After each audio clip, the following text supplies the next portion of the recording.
So once again, I have to preface my comments because there are people who are just not very bright. Most of them are kids, granted, but nonetheless, it does get a bit tiresome explaining things to people who can't see past their own faces. Number 1. This information is to help players understand that what Awbee says is wrong in his ideas and theories, and to help those who are misled by his videos and stream. This video, and others like it, are to help make sure players understand that what he says is very misguided information. Nor can he back up anything with any math or facts of his own to prove what he says is actually true. So why even bother, Funky? Even though Awbee himself is not really worth my time, the people who are being misinformed are. Number 2. Guides have been out for a long time. The correct ones, that is. These guides show the correct math, theory crafting that went into those decisions to come out with the best possible solutions. You cannot reinvent the wheel on these things by simply just giving your playstyle or reasons without explaining anything in detail. So when Awbee says something is good, I highly suggest you read a guide or ask for his theory crafting and math in order to compare it to guides others have written. Another option would be to join our Discord channel, linked down below, and ask people who have theory crafted these things and can show you the math and reasons behind their theories and actually prove them. Number 3. I have plenty of content that does not involve other players. In fact, out of my 250 plus videos, only about 17 of them are me calling players out for misinformation or videos of them going full crazy. That's almost 7% of my total content. However, I do feel, as I stated before, pointing out these players to others is needed, since some of these players, such as Awbee, seem to refuse any arguments that show they are indeed wrong on certain topics. If we do not hold others accountable, it does nothing to help anyone in the community. Number 4. I'm still able to talk to people like Gladina, Dodgy Kebab, Hamster Wheel, and Raya Fury about things other than just me making fun of them, and trust me, I've been pretty harsh on them, and rightfully so.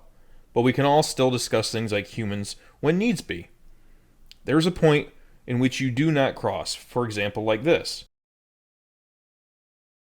Now I know you kids out there want to be keyboard heroes, but there is still a certain level of respect that everyone should give one another when it comes to certain things.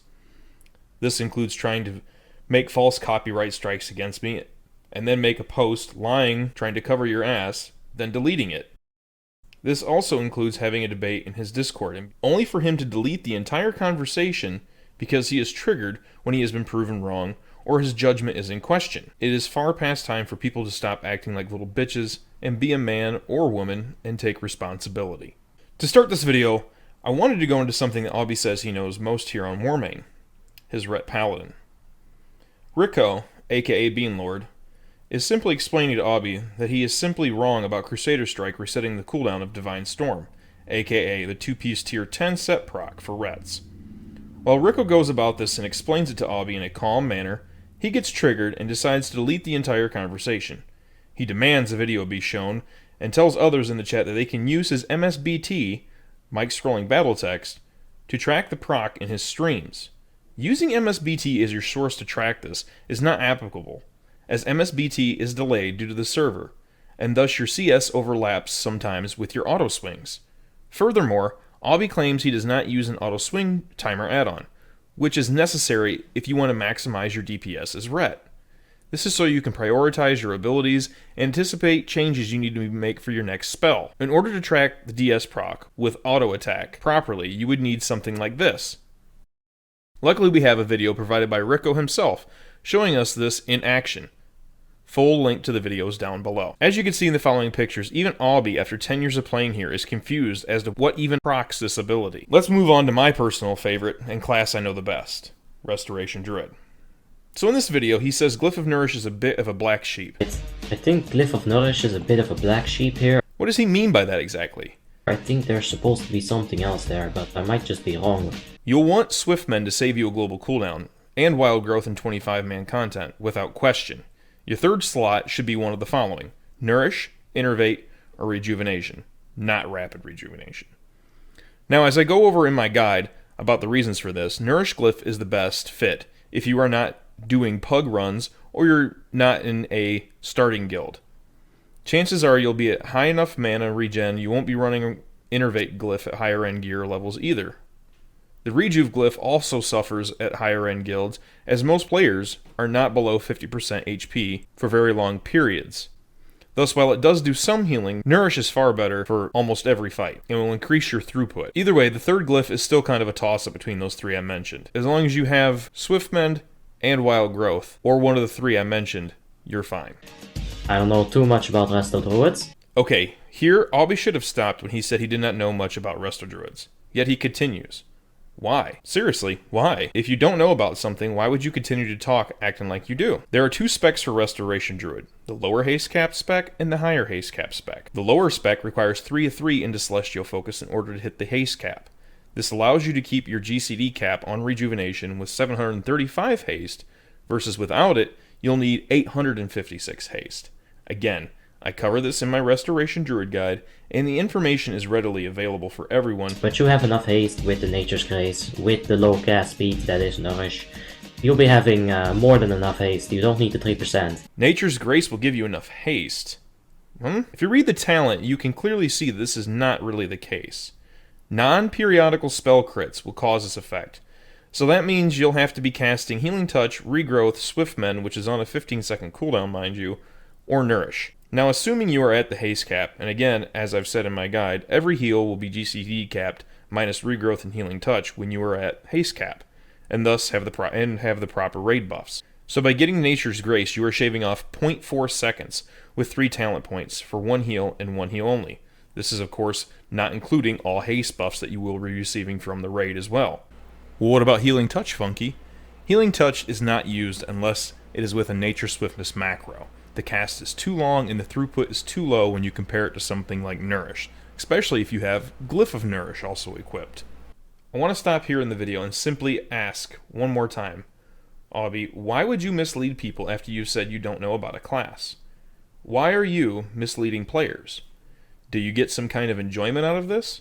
You've been playing this game for 10 years and you still cannot speak intelligently about any class in the game. I don't care how many characters you play, or how geared they are, or how many Light of Dawns you have done. Plenty of guilds do Light of Dawns that are absolutely terrible. You are the jack of all trades and the master of none.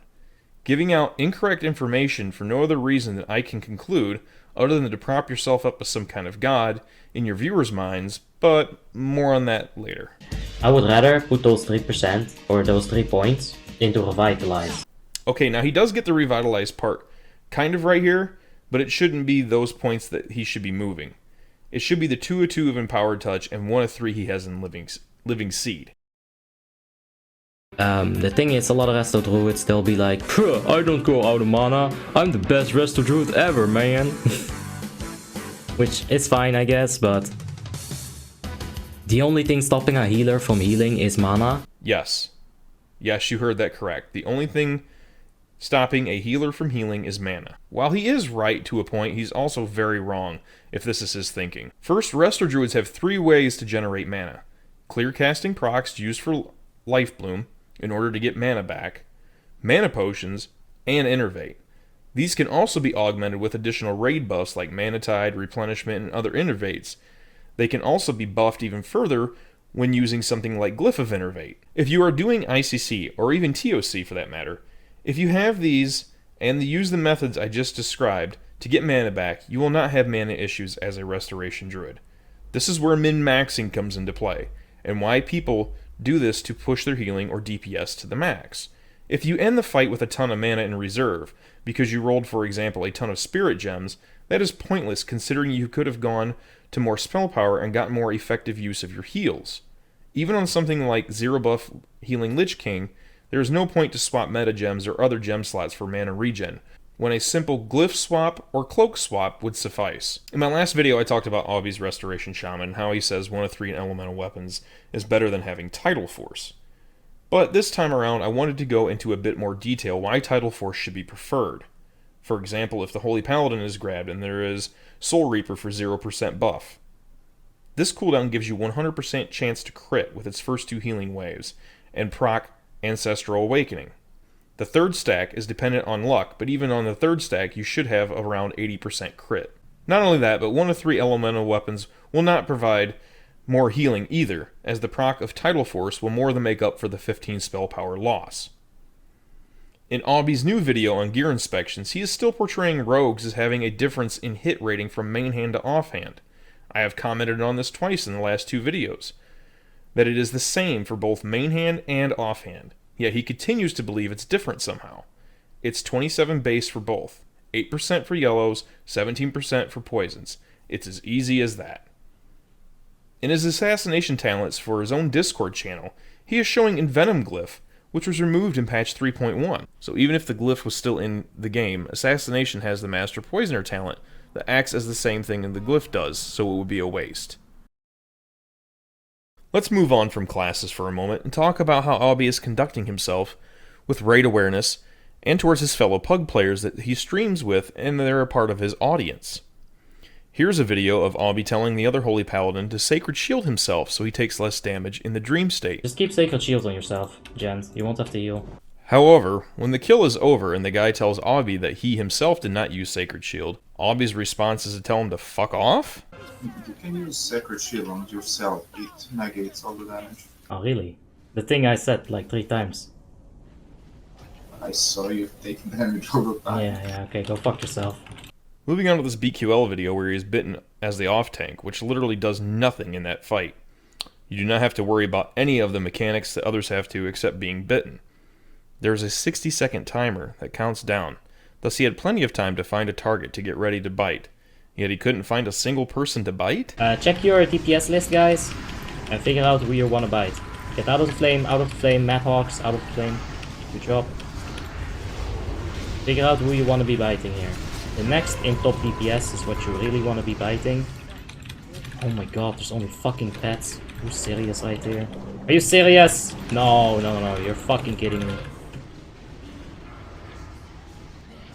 I mean, he even talks about telling other DPS to find someone else to bite, but he himself doesn't even find anyone to bite. I don't know how he even tracks this, as his grid does not show that. Well, here, let us check another Vlithria Dreamwalker video. Watch the zombie, he's about to clap me. The zombie is literally killing me. Hello! Hello! Could you fucking taunt anybody? There's not only tanks who have a taunt, you know that? Did you notice his buffs and what was active? He had Righteous Fury on. In this video, I don't even know what to say, as it speaks for itself. Alright, on the star. Oh, come the fuck on! Rise hate! Are you blind? Are you deaf? All of these things. Suppressors, Oh. both on right side. Done with this fucking raid, honestly. These are his subscriber runs, and he treats his viewers like this? People have said he's a nice guy, but they are just ignoring this? Why is he getting this upset at subscriber runs that are a part of his audience? If you don't plan on learning anything, I still appreciate you fact-checking me. In conclusion, my opinion of Awbee, an honest assessment of why he does these things, even when he is fact-checked in an appropriate manner, is that he has the short man complex. As in, he needs to be gratified by other players who are new to the game, or those who do not have a very good knowledge of the game, and his viewers get him hard enough to flex. He actually cares about his sub numbers and think that actually means something, as in he thinks his amount of subs means he's right. Look, Awbee is decent enough to make it as a raider by Warmane's low standards. He was carried by better players, and now that his stream and channel have done well, he thinks he is some kind of god. The same goes for someone like Raya Fury, but at least he does not try to act like he knows everything, nor does he spread anywhere near the amount of misinformation that Awbee does. So while it's funny to make fun of Raya's fails, it's much more detrimental to the community to have somebody like Awbee, who degrades his own viewers and does not even know how to play any of his classes, yet is quick to give information acting like he knows them. Instead of actually learning and changing his guides, or what he says, he continues to blindly believe only himself, even when shown that he is not correct. He instead bans players on his stream and Discord and removes the messages or just flat out ignores them. These are the things that make a player toxic. I know that word gets tossed around quite a bit, and I know it might be controversial to bring up, but this is exactly what toxic behavior looks like. Calling players insects who have clearly more knowledge, more theory crafting, and know more about things in the game than you, as I have raided with all these players who you are calling insects, I can clearly vouch for them knowing their class inside and out. These are the players who have theory crafted, made the correct guides, and done a lot of the research into a lot of these things that wasn't even possibly known in retail. The players who are trying to help you and contain the damage that you're doing, Awbee, you're calling them insects. He makes posts like this saying that he's asked for people's opinions in this very chat. And we do care, and we have spoken up, Awbee. Why you haven't listened to anybody is beyond me. We have tried nicely, we've tried through videos. Tons of people have tried to reach you to tell you that what you're doing to the community is very damaging. But you don't want to listen. You have an immense ego. One that dwarfs anyone else that I have really ever talked about. Bigger than Dodgy, bigger than Hamster Wheel, bigger than Raya Fury even. You are completely oblivious to what you are doing. Sadly, I didn't even have time to cover other things in this video, such as his warrior hardcasting slam, him saying Glyph of Salvation is trash on endgame, or his assassination rogue haste comments, as I felt this was enough content to further expose the misgivings about players like Awbee. I am all for players streaming and having a good time, as anyone would agree, I hope. Again, however, in the case of Awbee, this just does not happen. Instead, players are fed wrong information and treated like garbage, even when he is caught screaming at players for not doing something that he was telling others to do. If you have any further questions about classes, please, again, feel free to check out the Discord link below, or the list of guides. We have many theory crafters who are able to answer all of your questions.